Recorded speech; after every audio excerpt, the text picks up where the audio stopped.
mine back? Thank you.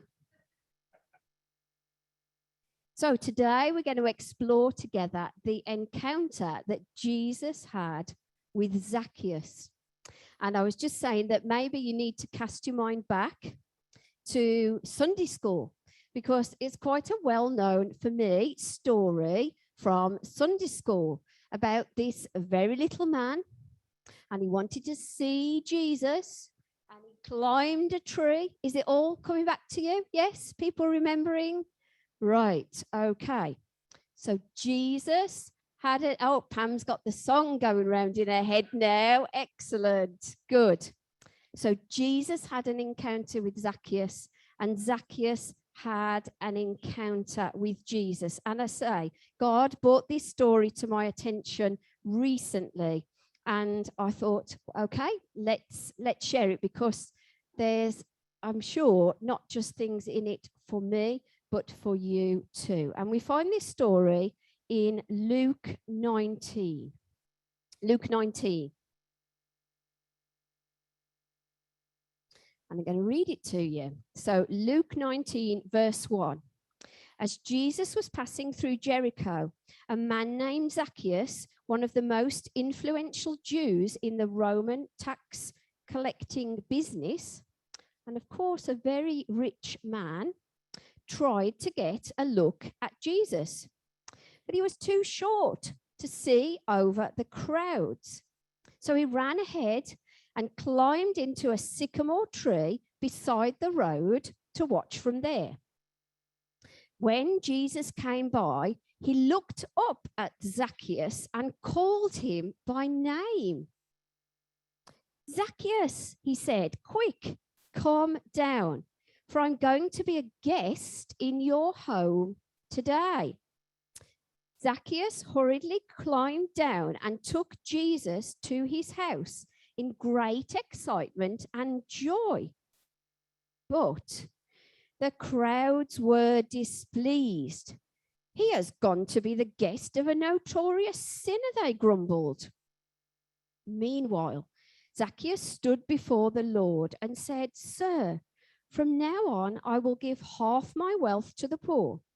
And if I find I have overcharged anyone on his taxes, I will penalize myself by giving him back 4 times as much. Jesus told him, this shows that salvation has come to this home today. This man was one of the lost sons of Abraham, and I, the Messiah, have come to search for and to save such souls as his. So there's the story, and it doesn't give us lots of information, but it gives us some. So we're going to look at and consider the 3 characters in the story. So the first character, fairly obviously, is Jesus, okay? Jesus is our first character. And our second character is going to be Zacchaeus. We're going to think about Zacchaeus. Now, there's a third character. Thinking, third character? Who's the third character? So the third character we're going to consider is the crowd. That's our third character. And if we were doing this as a drama, just looking over there at Jan, and there'd be scripts for Jesus and Zacchaeus, and then there'd be a bit of a mob of people for the crowd, wouldn't there? So let's think about Jesus first. Here we have God's Son in ministry on earth. So thinking about in the New Testament, Jesus as an adult man, and he's entered into his ministry. I always think that Jesus is our ultimate example of how to live in the world. He was a man, he was human, and also his relationship with God the Father and his relationship with others in the world. He was in close relationship with his Father. He was going about his Father's business. He was in ministry. He wasn't being the carpenter anymore. I don't think at this point. It said he was passing through Jericho. It seemed like a very ordinary day. So I was thinking, well, okay, what's my ordinary day like? And how does ministry fit into that? And how does communication with God the Father fit into that? We read about the crowds that were there. I think the crowds were there because of Jesus. Now, Jesus was prompted to look up in a tree. He was prompted to look up in a tree. And you kind of think, well, it was an ordinary day, and perhaps he was just, you might be walking along and admiring the view as such. But I do think it was something very specific. He looked up into a tree, and he also knew the man's name that was in the tree. Now, you might say that was a coincidence. And if you think about your own life, are there times that you think, well, that was a coincidence? But there's a phrase, a God incidence. Was this a God incidence? Jesus says, quick, come down. I'm going to be a guest in your home. Zacheaus came down and took Jesus to his house with great excitement. So we're still thinking about Jesus here. Jesus was observant of his surroundings, and he was obedient to God's prompting because he looked up. He looked up. He spotted the person who was seeking God. So I've got a question, and primarily it was for me. I felt God was speaking to me, but I'm going to throw this question out. Do we need to be more like Jesus? Do we need to be more like Jesus? So think about what we said. It was an ordinary day. He was passing through Jericho. He was prompted by God. He was given a name, and he looked up. Do we need to be more observant of our surroundings? Put our God goggles on. To be obedient. To look up, to look out beyond ourselves. So I'll just give you a moment. That's our first character that we've considered, and our first question. Do we need to be more like Jesus? So we're going to move on. The second character. Who was the second character that I said? Zacheaus. Okay, Zacheaus, a tax collector, a rich man, it says. And it seems that he was rich because of ill-gotten gains, okay? He would present you with a bill, and he'd add a bit on for himself and slip it in his pocket, is the impression that I got. But in this story, he's described as small, a small man. And I believe that physically his stature was small, that he had to climb a tree to see. Now, I can identify with that. And actually, yesterday at Sainsbury's, I was climbing the bottom shelf for things on the top shelf. And a bit further round, I spotted a tall lady that worked in Sainsbury's, and I asked her for help. So I identify with Zacheaus, because if you're somewhere where there's a crowd, or thinking back to the classroom, I would want to be at the front to be able to see. So I sympathize with Zacheaus, but I think there's more perhaps to it than being small in stature. I think he was perhaps feeling small.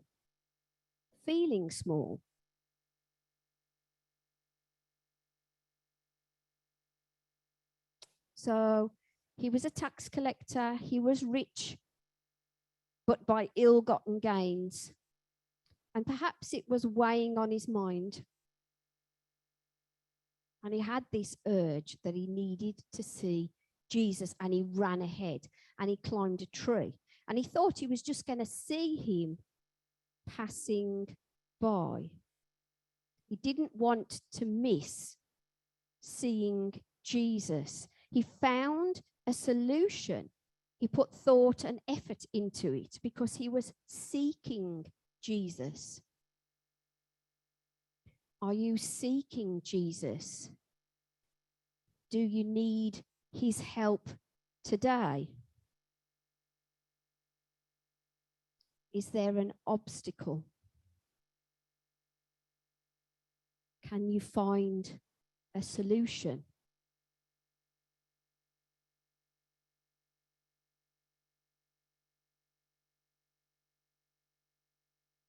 So Zacchaeus was very responsive and receptive to Jesus. Can you imagine being in the tree? And he may have thought he was hidden from sight. And then it wasn't as if somebody shouted, "Hey, you up there." What came was, "Zacchaeus, come down. Heidi, I can see you." You would pay attention, I'm sure.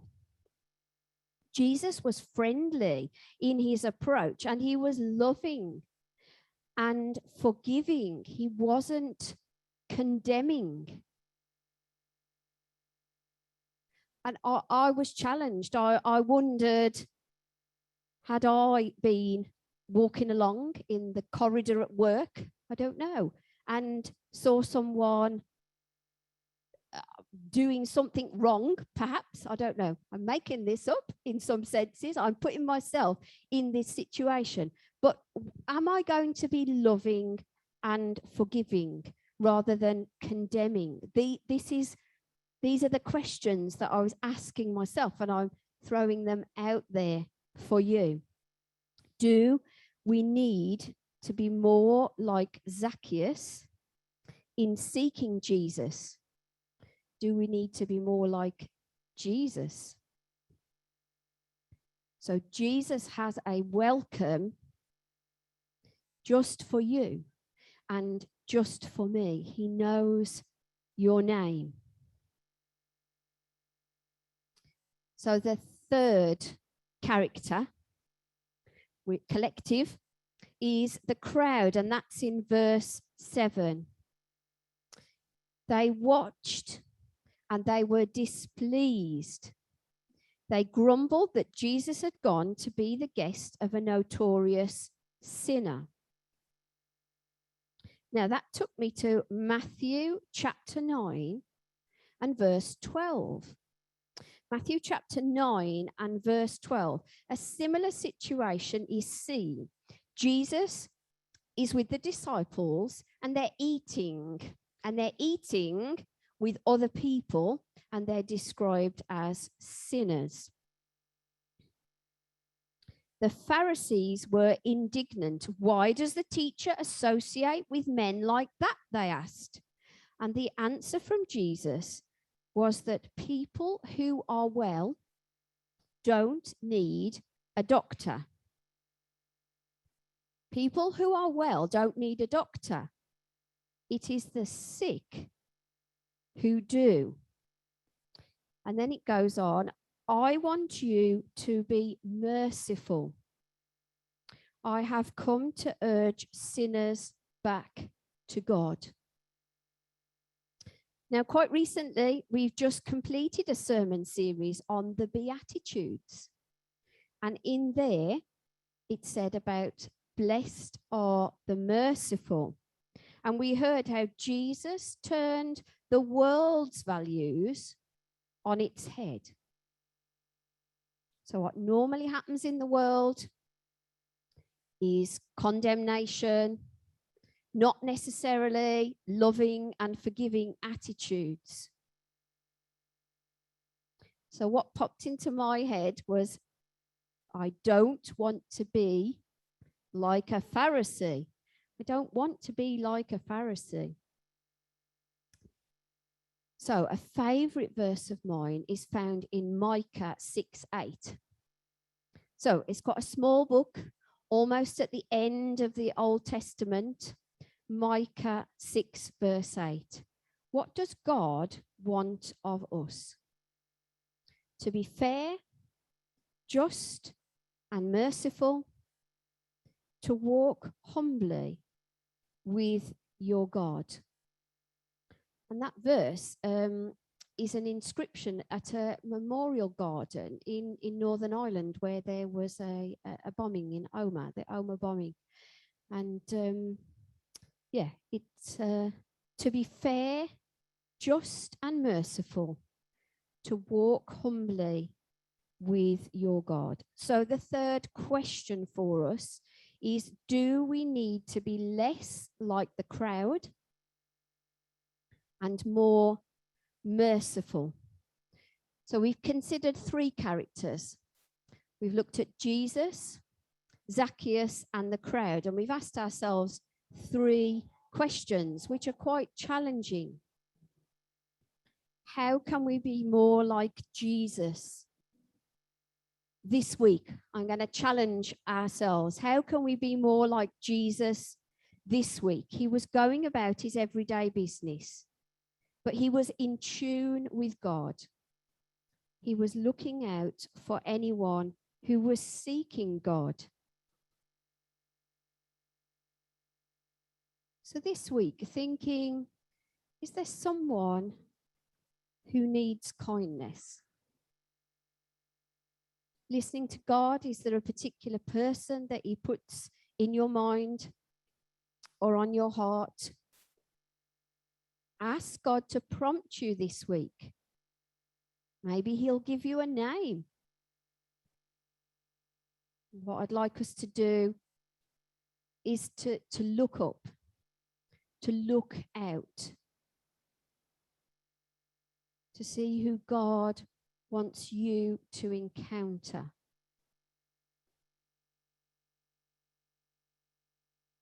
How can we be more like Zacheaus this week? Okay, so not the rich, ruthless tax collector, but the man who was forgiven because he sought Jesus out, seeking God, overcoming obstacles. God sees you, especially if you feel small. He welcomes you. He forgives you.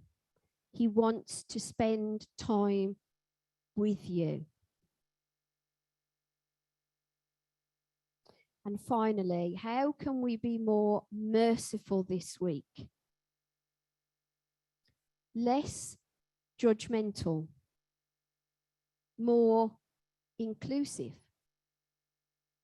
I had a whole sermon series about that too. Ask God for his help.